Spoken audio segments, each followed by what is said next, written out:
ニコン Z5-2 vs Z52 連写成功率対決。はい、皆さんこんにちは、ながチャンネルです。最近ニコンから発売されたこの2機種はエントリーユーザー向けでありながら優れた連写性能を持っています。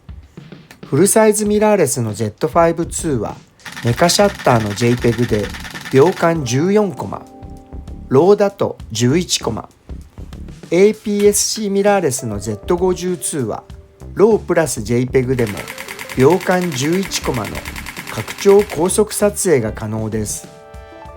いつもの京王線で近づいてくる電車と遠ざかる電車を秒間11コマで撮影します。使用するレンズはニッコール Z70mm f2.8VRS です。それでは Let's get started!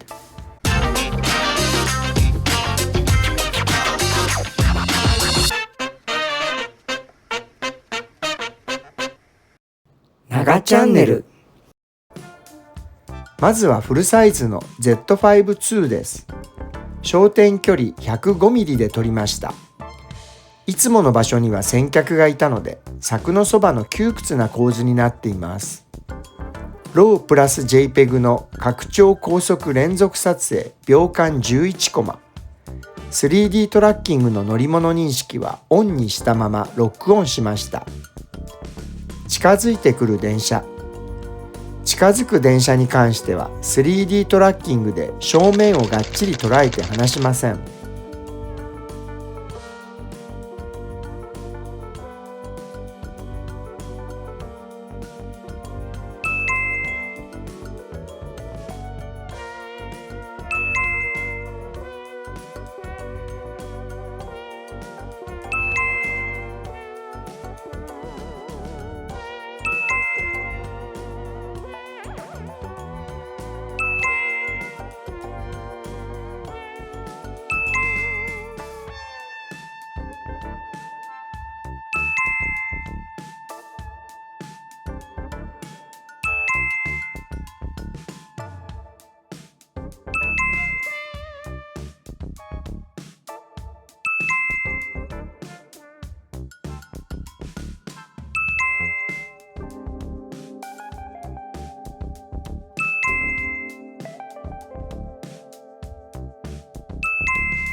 15コマはすべてがチピンでした。遠ざかっていく電車。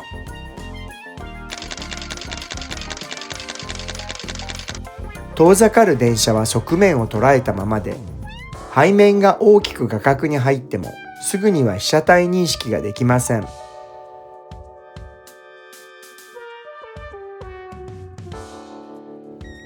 背面の左側に AF ポイントがあり、ピントも来ていますが、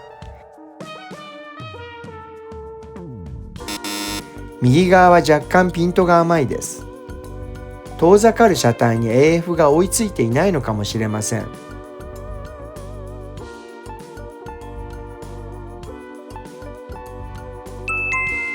次のコマからはきちんとピントが来ています。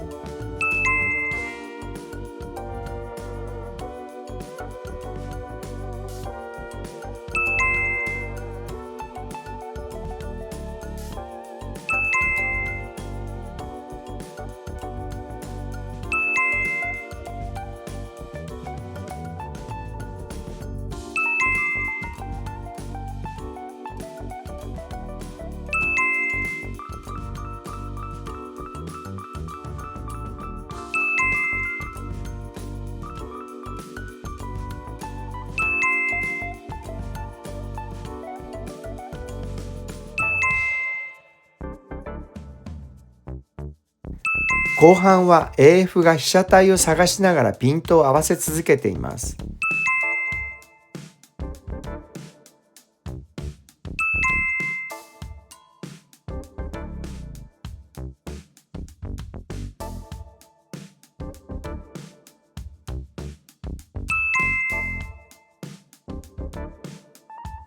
15コマのうち最初の1コマだけ若干ピントが甘い感じでした。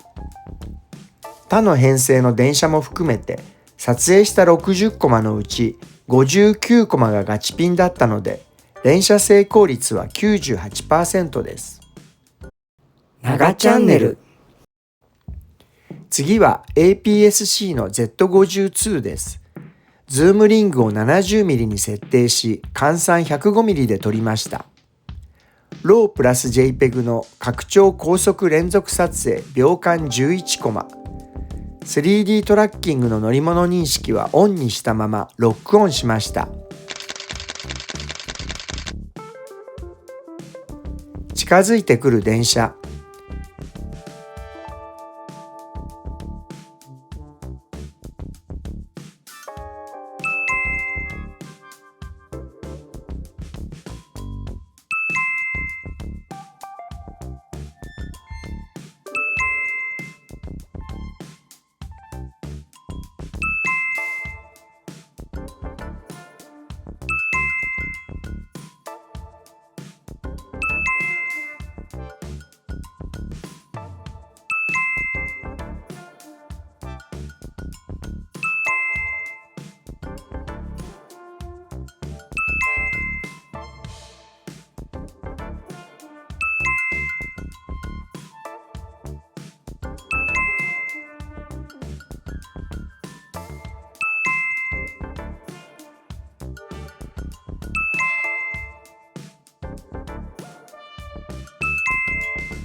近づく電車に関しては 3D トラッキングで正面をがっちり捉えて離しません。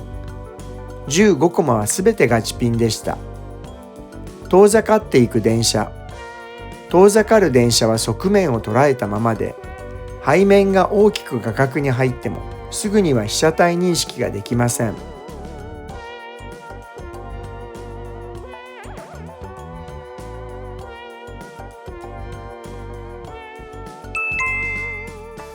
最初のコマからピントが来ています。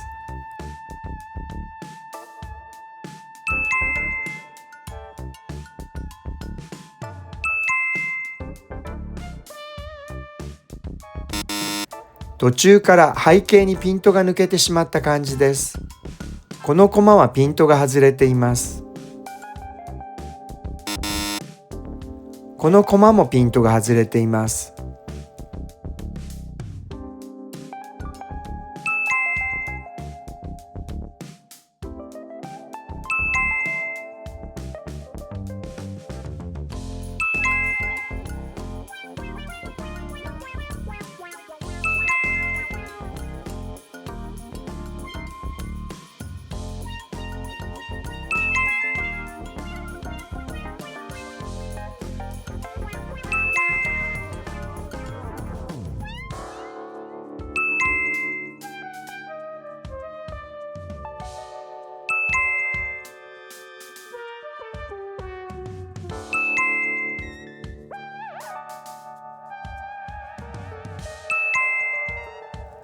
途中から AF が被写体を探し出しますが、背面の一部を捉えてピントを合わせ続けています。